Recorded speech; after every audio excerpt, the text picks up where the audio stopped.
안녕하세요. 주식으로 부자 되고 싶은 남자 주부남 원기둥입니다. 스트레스 받는 단타하지 마시고 편안하게 수익 낼 수 있는 저만의 투자 전략을 꾸준히 업로드할 예정이오니 잘 참고하셔서 성공 투자하는 데 도움이 되었으면 좋겠습니다. 구독과 좋아요 많이 눌러주시면 영상 제작하는 데 큰 힘이 됩니다. 시장이 오늘 또다시 급락을 했습니다. 보시면 수요일날 급락한 이후에 어제 강하게 좀 반등을 하더니 오늘 또다시 밀려버렸죠. 시장이 최근에 어떻죠? 변동성이 엄청 심합니다. 올라갈 때도 많이 올라가고 또 떨어질 때도 많이 떨어집니다. 지금 장세가요, 코로나 터지고 나서 1차적으로 상승했을 때는 다 돈의 힘으로 상승을 했습니다. 돈의 힘. 이거 유동성 장세라고 하거든요. 유동성 장세. 근데 이 유동성 장세가 진행이 되면서 지금 지수가 올랐지만 최근에 가장 큰 이슈가 뭐죠? 미국의 10년물 국채금리입니다. 국채금리. 이 금리가 상승을 하면서 제동이 걸린 거죠. 상승에. 이 국채금리가 상승하면 왜 이렇게 제동이 걸리냐? 시장의 전세계 자금은 주식시장보다 이 채권 시장에 훨씬 돈이 많이 가 있습니다. 근데 지금 이게 채권 금리가 낮아지면서, 국채금리 낮아지면서 원래 주식시장으로 돈이 이동을 했었는데 지금 채권 금리가 올라가 버리잖아요. 올라가 버리는데 굳이 이 위험자산이고 변동성이 큰 주식을 투자할 이유가 없어지는 거죠. 그래서 이 주식으로 이동한 자금들이 이제 채권으로 움직일 가능성이 높기 때문에, 그래서 이 채권 금리가 상당히 중요한 거거든요. 그래서 지금 상황 자체가 지금 채권 금리가 이렇게 인상이 되면서 계속해서 인상이 되면서 지금 시장에 부담으로 작용을 하고 있다 라고 보이고, 그로 인해서 지금 계속해서 변동성 장세가 연출이 되고 있는 겁니다. 근데 제가 최근에도 말씀드렸지만 이 유동성 장세가 이제는 어느 정도 마무리가 된 것 같고요. 이 유동성 장세가 앞으로는 실적 장세로 넘어갈 것입니다. 실적 장세. 넘어가기 전에 이 구간에 지금 과도기인 거죠. 과도기. 이 과도기 구간의 변동성이 엄청나게 심한 겁니다. 그래서 이전에 코로나 터지고 이전에는 주식이 거의 다 올랐습니다. 뭐 제약바이오, 뭐 개별주, 테마주 다 올랐죠. 근데 이 유동성 장세의 힘으로 오른 거고요. 앞으로는 이 과도기가 지나면 실적, 주식의 본연의 주가 상승의 그 원인은 그 실적이죠. 이 실적이 받쳐주는 종목으로 아마 시장이 이끌어 갈 거고요. 그래서 대부분의 종목이 상승이 한 게 아니라 이 실적이 받쳐주는, 그리고 업황이 받쳐주는 그런 기업들만 상승을 할 것으로 예상이 됩니다. 그렇기 때문에 지금은 시장의 변동성이 워낙에 크죠. 근데 기업의 성장 가치를 믿고 버티시기 바랍니다. 물론 이 말씀이 위안이 될지 모르겠지만 여러분이 가진 주식이 지금 손실이지만 매도를 하지 않으면 손실 확정이 아닙니다. 팔기 전까지는 손실 확정이 아닌 거예요. 그래서 이런 지금 변동성 장세를 앞으로 이 실적 장세로 넘어가는 과도기라고 생각하시고 잘 버텨내시기 바랍니다.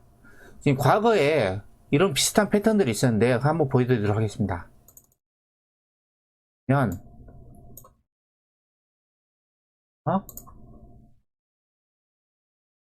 자, 이때가 언제냐면요. 이때 한번 보겠습니다. 자, 이때가 2008년도 이때가 이게 2007년도 이제 펀드 열풍으로 인해서 2000포인트까지 찍죠.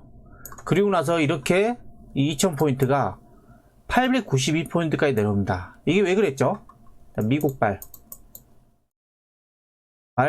금융위기가 터졌죠.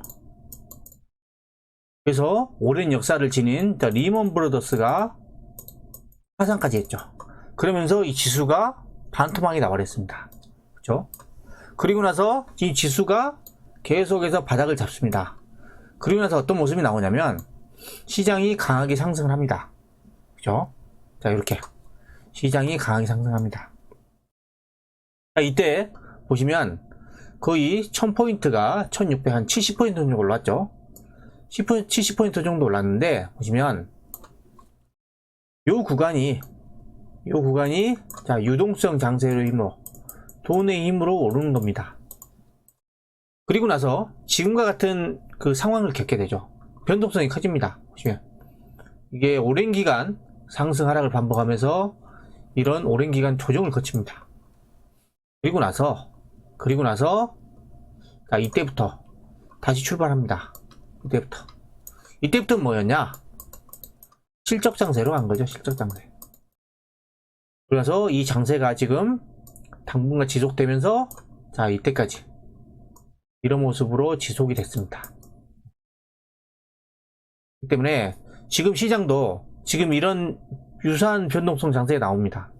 근데 이것만큼 조정이 길어질지 아니면 이거보다 더 짧을지는 그거는 이제 잘 모르겠죠. 근데 하지만 방향으로 보면 저는 결국에는 이런 모습이 나올 거라고 생각하는 거죠.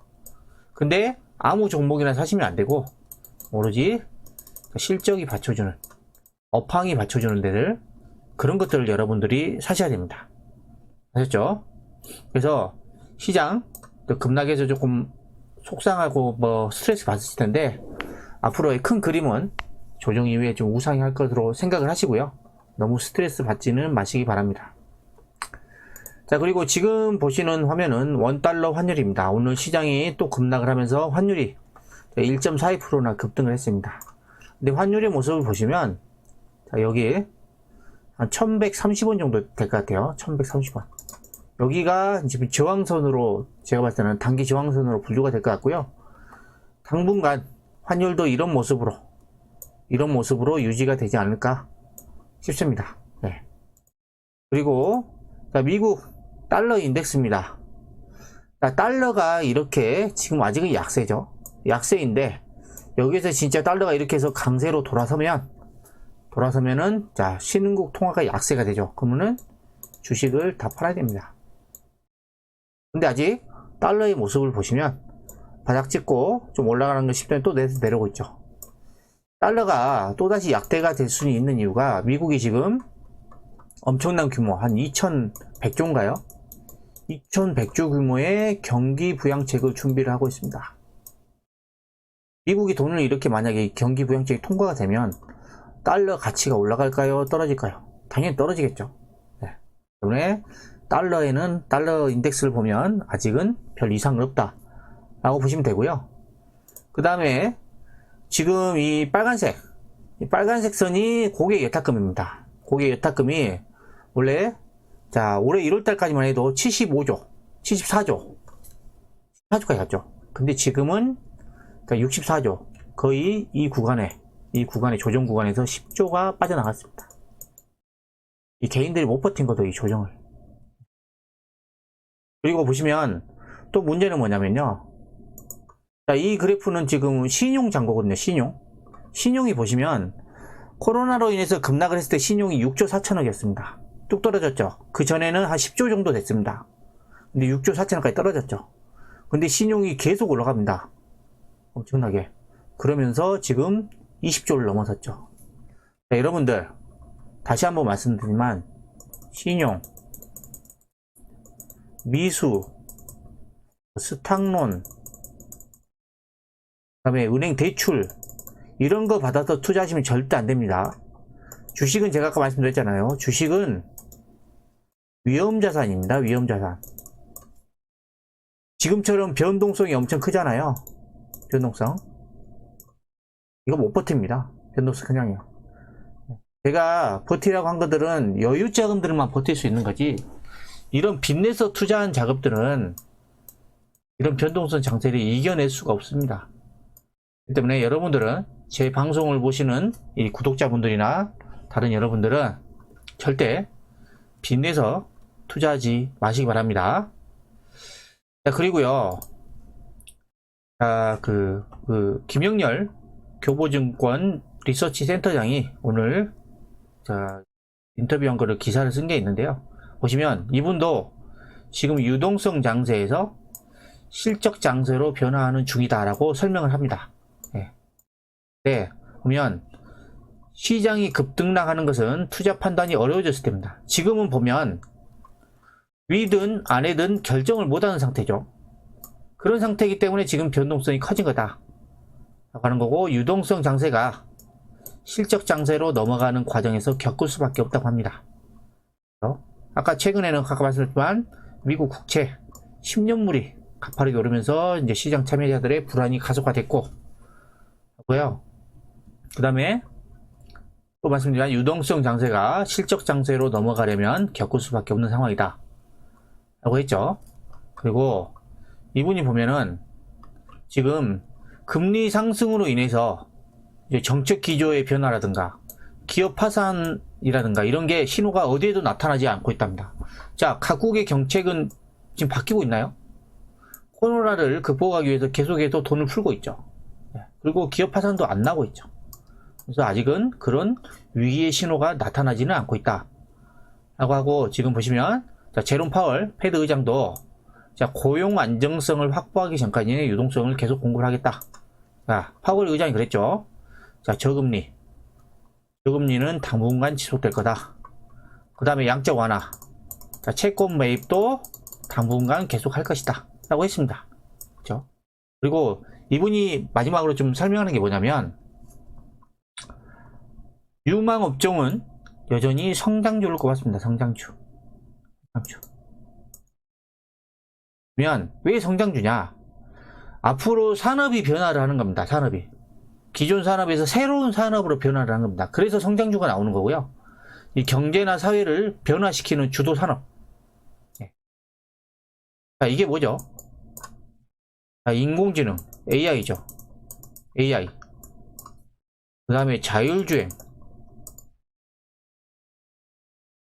그 다음에 사물 인터넷.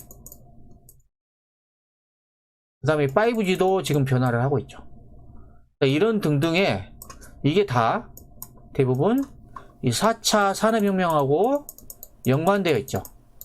그래서 이분도 마찬가지지만 저도 그렇게 생각합니다.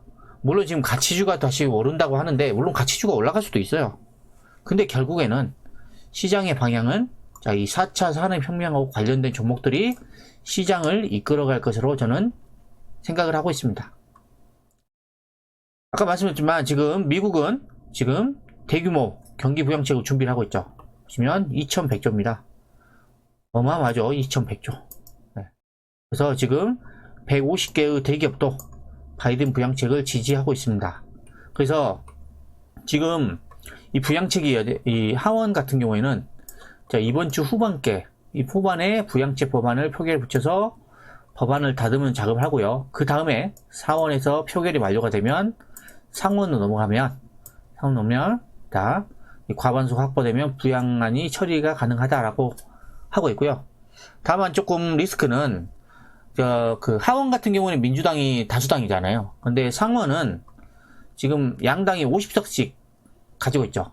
그래서 만약에 이 민주당 내에서 이 투표에 이탈하는 사람들이 있다고 하면은 통과는 안 되겠지만, 제가 볼 때는 지금 코로나가 계속 지속이 되고 있고 이 경기 부양 법안을 통과시켜 줄 것으로 저는 예상하고 있습니다. 그래서 미국도 여전히 계속 돈 풀고 있습니다. 그러면 달러 가치 뚝 떨어지죠. 그러면 우리나라의 원화 가치는 상승합니다. 그리고 중국도 내수 활성화를 위해서 25조 위안을 푼다고 합니다. 경기 부양책. 25조 위안이 얼마냐면요, 우리나라 돈은 무려 4,300조입니다. 미국이 2,100조, 네, 2,100조, 중국이 4,300조, 2배네요. 네. 엄청난 규모의 돈을 푼다고 합니다. 이게 3월 4일날부터 시작하는 양회, 전국 인민대표회의하고 중국 인민정치협상회의, 여기 같은 회의에서 최종 결정이 난다고 합니다. 그래서 보시면 그 각 성마다 중요한 것들을 부양을 하는 거죠. 베이징 같은 경우에는 자, 기술 혁신 및 첨단 산업에 투자를 하는 거고, 후베이는 자 디지털 인프라, 허난은 고속철 인프라, 그 다음에 뭐 산시라든가 시안, 그 다음에 상하이도 대규모 부양책으로 인해서 지금 엄청난 투자를 할 계획을 가지고 있습니다. 자, 중국이 이렇게 돈을 엄청나게 풀고 미국도 풉니다. 그럼 어떻게 되죠? 화폐 가치는 급락을 하는 겁니다. 급락. 그래서 지금 현재 그냥 돈을 저금하거나 돈을 가지고 있는 분들은 그냥 가만히 있으면 돈의 가치가 하락을 합니다. 네, 하락. 때문에 여러분들은 다 투자 자산에 투자를 하셔야 됩니다. 주식도 마찬가지고 부동산도 지금 계속해서 신고가 내는 지역들이 많죠. 그 다음에 뭐 금이 될 수도 있을 것이고, 그 다음에 원자재, 요즘 원자재 잘 가죠. 이런 투자 자치들에 투자를 하셔야지 가만히 놔두고 계시면 돈의 가치는 계속 떨어집니다. 네. 자, 그리고요, 자, 미국의 바이든 대통령이 자, 이 4대 품목, 반도체, 전기차 배터리, 히토류, 의약품에 대해서 공급망을 검토를 하라고 그랬죠. 공급망 검토. 이게 되게 중요한데요. 그냥 이게 우리나라의 위기이자 기회가 될 수 있다고는 나옵니다. 보면 뭐냐면, 근데 전반적으로 우리 업계는 기회로 인식을 하고 있다. 그러니까 왜냐하면 과거에 트럼프 대통령이 화웨이를 규제하면서 어떻게 했죠?